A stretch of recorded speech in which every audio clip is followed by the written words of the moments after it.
Morning guys, welcome to the Shades and a brand new video. And this video I'm making for two reasons. Number one reason, obviously the match against Leicester. Well, that was quite a match. And the second thing is, this could be my last video for a while. I'll be talking about it the later half of the video. So start with the match against Leicester.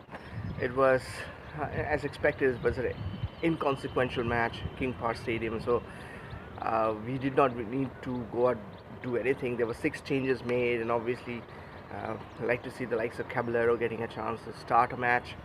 And obviously it was pretty surprising the way it was. I mean, we got our chances. Higuain looked, he got a couple of sitters. He should have scored a goal, a player of his quality.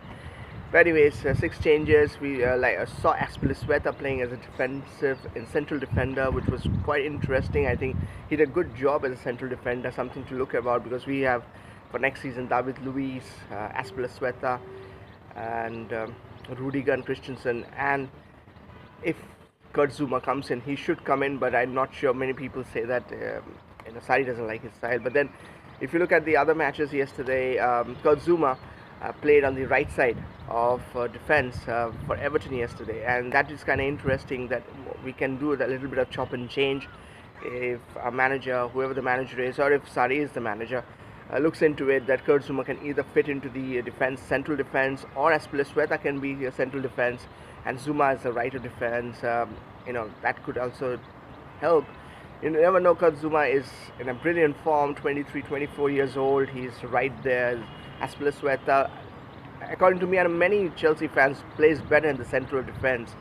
So I guess that can be arranged next, but that's for next season and a different topic for that. But good to see Azpilicueta play. David Luiz, Jorginho, Azpilicueta playing like every match for Chelsea, 4 matches in the last 10-12 days, which is quite something. But good to see that they played, and there was no injuries. That was more important, because a lot of the Chelsea players are recently getting injured. Hudson-Odoi, Rudiger, Kante, we have a big question mark if he'll be ready for Baku or not. Maybe he will, but so I was a little more concerned with the likes of David Luiz or Jorginho or Azpilicueta picking up an injury, because they're playing so often. And obviously, like, so David Luiz is 32, and Azpilicueta is also nearing 30, so it's not something you want to see all these players playing so regularly, and we don't have backups to help them. But then about the match, we really need wingers and striker, man. I mean, Higuain I'm a big fan of Higuain.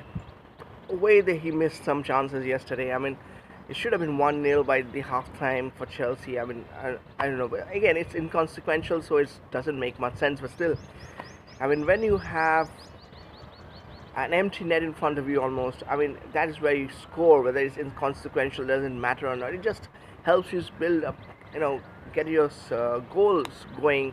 You score more goals, you get your confidence up. So I'm not sure like what happened. I mean, the wingers, Pedro has won so much, won the World Cup with Spain, Champions League with Barcelona, but still no player. I mean, without Eden Hazard next season, we will not even finish in the top 6 maybe, if we continue with Willian. And I know Pulisic is going to come in.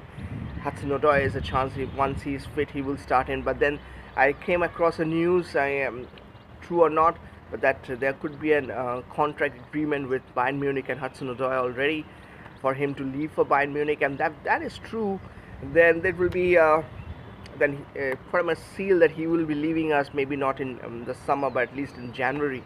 But hopefully he signs a contract, doesn't do the Hazard way, because there's a lot of talk that Hazard will be leaving.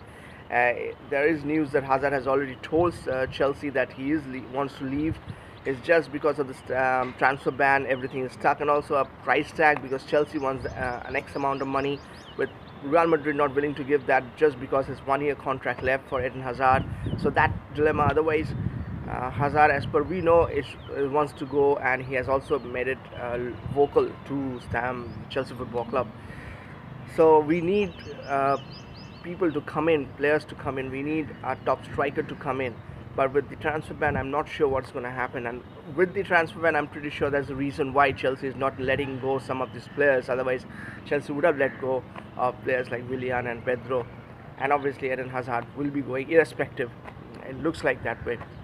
But if you other news, the match of the day yesterday was the match for Crystal Palace. They scored 5 goals, in which Michy Batshuayi scored 2 goals in 8 minutes. He scored a goal last weekend and scored 2 goals in this match. Interesting about this is that we need strikers, and we need to look at this guy, Michy Batshuayi. He is obviously not looked up to, and a lot of Chelsea fans also don't look at him as a possible number one striker. Even Sadi also might have said that he doesn't fall into his style of football, but needs to be looked into, because the main reason why this needs to be looked into is uh, we need good strikers, and Higuain and Giroud cannot be the strikers who can take us to the Champions League when we play next season. We need better players in the attacking line. Just Pulisic alone might not be able to do it, and Hudson-Odoi, I mean, if he signs a contract, good. Otherwise, he will also be going. That will be quite an alarming thing. So we need, if we don't have a transfer ban, then we need to sign someone like Icardi, or in the matter, someone like Jovic. But with the transfer ban, Giroud and Higuain along with Batshuayi should be there, Tammy Abraham. So we need to see how it goes from there. And the midfield is pretty much summed up. We have players over there, so we don't need players in that section. But the strikers, we really need to look into the strikers and the wingers point of view. Now, coming to overall, the season has come to an end. Manchester United lost at Old Trafford to Cardiff, which was quite shocking actually. And then Arsenal won away from home, because it's the last day of the match. Burnley didn't expect them to go for a fight, but still went for until the half time. And then Spurs drew at home, which was quite alarming. But then Everton is playing well, so I don't expect much from Spurs at the same time.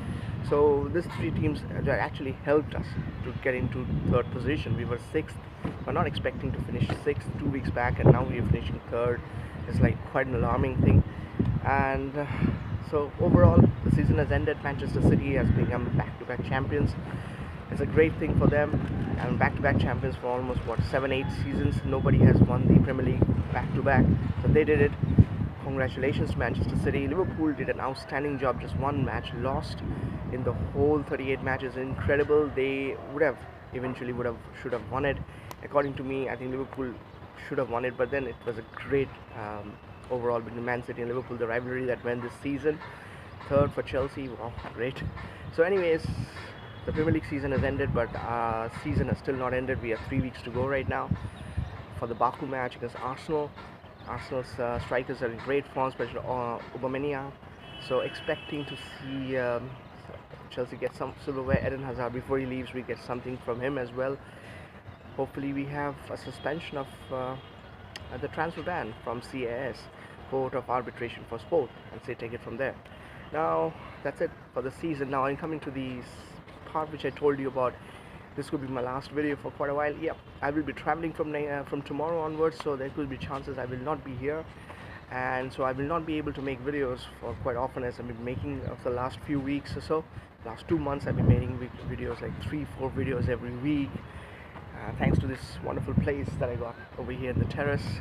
But I would not be able to make that any longer. I will be traveling, so there's a very good chance that I might not get a lot of time and space where I can make videos, but I'll try my best to do so and keep in touch with you guys. It was a great place to make videos over here, and with the likes of the airport is just around the corner, and if you look at it, the flights keep on landing and take off.